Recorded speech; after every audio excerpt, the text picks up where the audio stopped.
Undercurrent, sponsored by John Hughes in Victoria Park.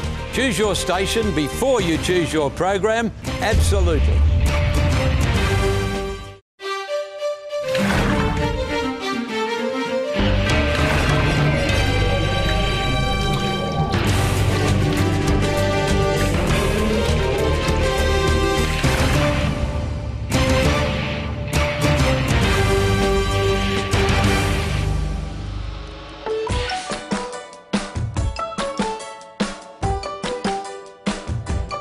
And welcome to a brand new week of Undercurrent where Perth has turned rather chilly yet again. I'm Christy Mollica. Well, first up on tonight's show, we learn a whole lot more about a place that's much warmer than here right now. Janae Tomlinson has more.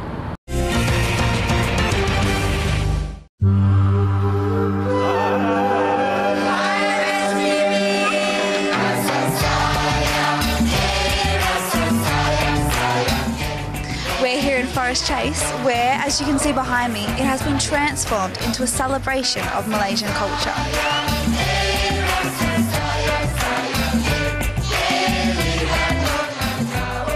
Today we bring this Malaysian cultural troupe all the way from Malaysia to perform in city of Perth for public performance. You know, they were here last few days. You know, take part in every Women Expo. So today we get the cooperation from City of Perth, allow us to organize this show. City of Perth now present Dances of Malaysia. I try to promote our Malaysia to Australia and then hope them to come and visit us in Malaysia also. I try to choreograph is regarding our cultural, and you can see our costume just now is our multiracial. So hope everybody can enjoy and one day can visit our Malaysia also.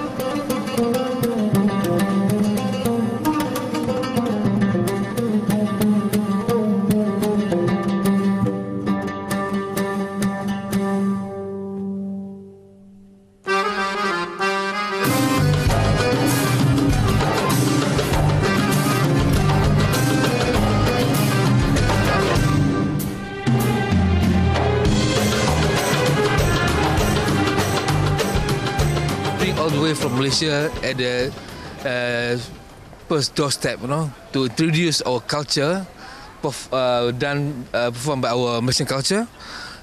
It's all Malaysia to Asia. As you can see from the costume, the dance, you know, it represents all ethnic group from Malaysia. So we are here to promote Malaysia to West Australian. No? So I wish all West Australian to come to Malaysia, and this is the best way for us to sell Malaysia to the West Australian. Thank you. Most of the Australian, to be more emphasized on the Western Australian, they prefer going down to Kuala Lumpur, Penang, and Sabah. That is their favorite destination from the Western Australia.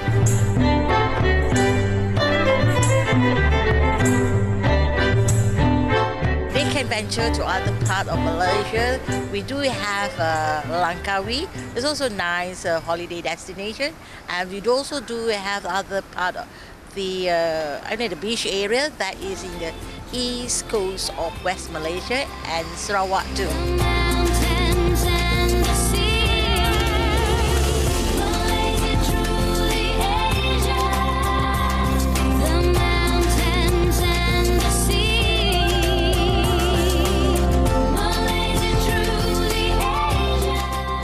Have you both enjoyed Perth so far?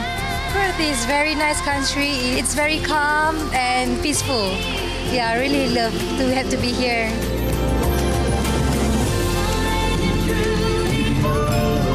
Malaysia truly Asia. Yeah, Malaysia truly Asia.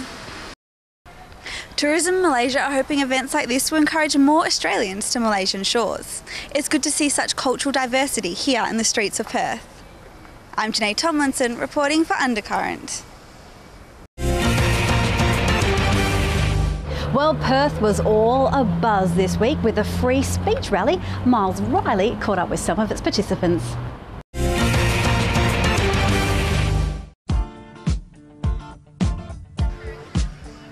here in the Murray Street Mall as activist groups have joined forces to fight for their rights to free speech. We don't need no education. We're here today as part of the Free Speech Festival.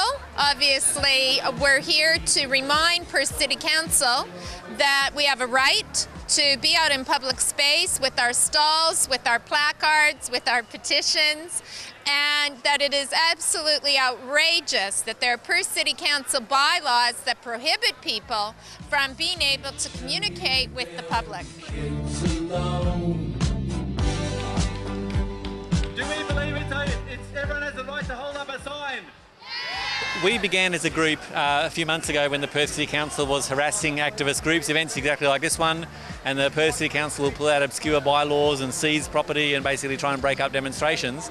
And we found that to be a serious problem. So we mounted a campaign both against the actions that the Perth City Council was taking, plus the actual bylaws like that, technically make it illegal to hold up a sign in Perth. We basically believe that community groups and people that are campaigning around important issues should have the right to be able to come into the city, hand out leaflets, hold up a sign, set up a table to collect petitions or to hand out leaflets about the issues that they're campaigning about without harassment from government bodies like the Perth City Council. I think to stand up to everything that's going wrong in the world, we need to exercise our right to free speech. If the City of Perth doesn't like what we have to say about the mining companies or about refugee rights or whatever, it can't just be down to the City of Perth to decide what they'll allow people to say. And free speech is one of our basic human rights that we should all have. It shouldn't be accounted for by how much money you have.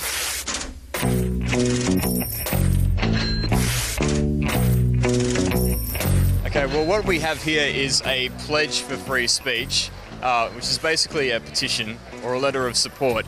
And we're getting people to sign their name and put their name on this wall to send a message to the City Council. But yeah, so this is the pledge for free speech, and members of the public are welcome to come and sign and put their name on the board. Friends of Palestine is an activist campaign group here in Perth. We've been going some years now. Our campaign's focused on ending the illegal Israeli occupation of the Palestinian territories. This is the Socialist Alliance, and we're a left-wing political party, and we'd just like to see some changes to the way things are currently running. We're not happy with it. We're hoping to have people run in next year's state elections, so we're on a bit of a drive at the moment to recruit people to sign up to be party members. We are considering that this is a victory today. The council hasn't shown up at all today. The council has not harassed any of the actions that we've organised, either through Defend Free Speech or else some of the other groups that have organised actions in Perth City since this campaign began. This is the third time as part of the free speech campaign that we've specifically been out in public space with a lot of these other social justice groups. And look, the public response has been great. We've had a number of people sign up. It's hard to imagine that in a democratic country like Australia that it's illegal to hold up a sign or set up a stall. But hopefully if we continue to fight for our rights to speak freely, then we'll be able to experience more positive outcomes like we've witnessed here today. I'm Miles Riley, reporting for Undercurrent. Well, just recently, our pollies treated themselves to a pay rise. But if it were up to you, would you give yourself a pay rise? Well, this week, Miles Riley took to the streets of Perth to find out.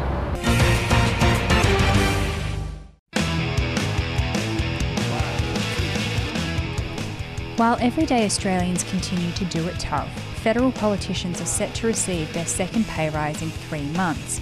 We took to the streets of Perth to find out what your views on this issue are. Don't really see how it can be sustainable. If they think that they're worth a lot more than they currently are, then they're just going to give themselves that, and who's to stop it? They don't give me a rise, but they give themselves one. Don't think it's right. They shouldn't be able to. I think it needs an unbiased approach to the whole process. If I was left to make my own decisions about what pay I should receive and not receive, you'd probably err on the side of more generous than not. We're paying for them to do simple decisions that anyone on the street could decide. So why not just pay us to do it? when there's pensioners not being able to live on the pension, then politicians really need to look at that before they start looking at their own pay rates. I think the percentage of the increase wasn't that significant a pay rise, and I think that if you spend more money towards, if you spend more money on politics, then you'll get better politicians, and if you have better politicians, then the government could be run a bit better. So. Just seems unfair that the rest of us, can't even afford to go out and do stuff like that, and he's probably got like 10 cars. I believe that's the case throughout the world. They are always in a position to give themselves more perks than they deserve. I suppose that the only other system they'd have is bureaucracy, and that's as corrupt as politicians doing their own pay rises. So I don't know what would be worse. Of course, we should have a say in a lot more things in this country, but we don't. There should be some control over it, definitely. I'm sure some heads could get together and think up some kind of plan that would work better than it is now. Well, I'd rather that it go before some sort of wages tribunal or committee to investigate it, see whether it's warranted. I think it should go to a committee of a sort rather than to the public generally. The more opinions you have, the more variable answers you get. So I think a committee of perhaps some business leaders, maybe a couple of politicians thrown in there to set up as the adjudicator in the whole process. And would you like to be able to decide your own pay rise? Oh, absolutely. Absolutely. I'd take that any day of the week. Yeah, but then I'd be a multi-millionaire and never work, so... I would like to be able to have more control over my pay, but yeah, it's a very difficult situation to be in. I think it's a lot easier not. I sort of have a pretty good working relationship with my boss, so I get a bit of, I don't get to decide what my pay rise is, but a pretty open relationship, so I can have a pretty frank discussion with him. Probably wouldn't be a good thing. Probably wouldn't be a wise decision. I'm pretty bad with my money. How is it that our federal politicians continue to authorise their own pay increases at the taxpayers' expense, while our senior citizens and low-income earners continue to struggle in the current economic climate? I'm Miles Riley, reporting for Undercurrent. Well, over the past 2 years, we have covered many and varied topics on our Vox Pop segments, with plenty more to come, I promise you. And don't forget, if you would like to have your say, you can find us in the city around about lunchtime every Tuesday. Stay with us, more Undercurrent after the break. Undercurrent, sponsored by John Hughes in Victoria Park. Choose your station before you choose your program. Absolutely.